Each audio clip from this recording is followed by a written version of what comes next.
The Kurdish People's Protection Units, YPG, reached a deal with ISIS in order to free 7 US soldiers who had been captured by the terrorists in the province of Deir Ezzor in September, Turkey's state-run Anadolu Agency reported on November the 5th, citing local sources.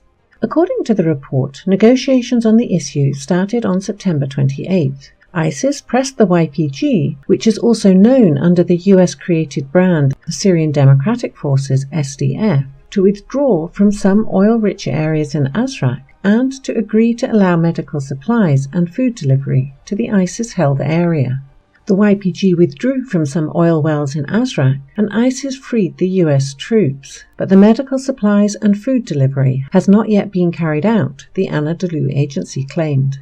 It's interesting to note that the report on another deal between the US-led coalition and ISIS appeared amid renewed ISIS expansion in the Euphrates Valley, which became possible after the coalition and its proxies had in fact avoided contributing any efforts to eliminating ISIS there for multiple months.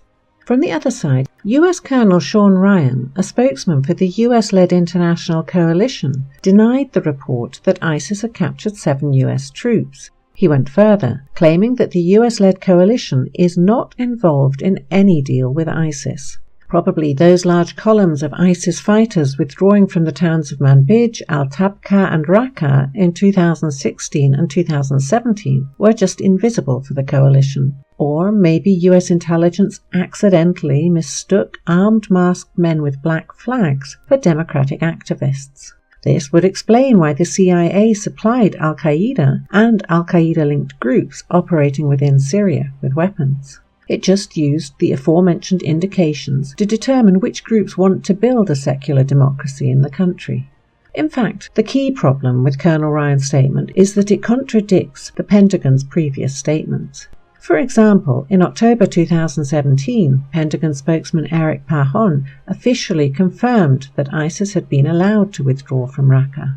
While both the US-led coalition and the Damascus government have struck tactical deals with ISIS in order to avoid further civilian casualties, the double-faced and dishonest attitude of the US leadership towards the conflict turned it into the main target of criticism. While Washington has appeared to be the main side exploiting various terrorist groups, including ISIS, in order to pursue its own diplomatic and military goals, the US leadership finds time for colourful rhetoric about democracy, civilian casualties, and the war on terrorism.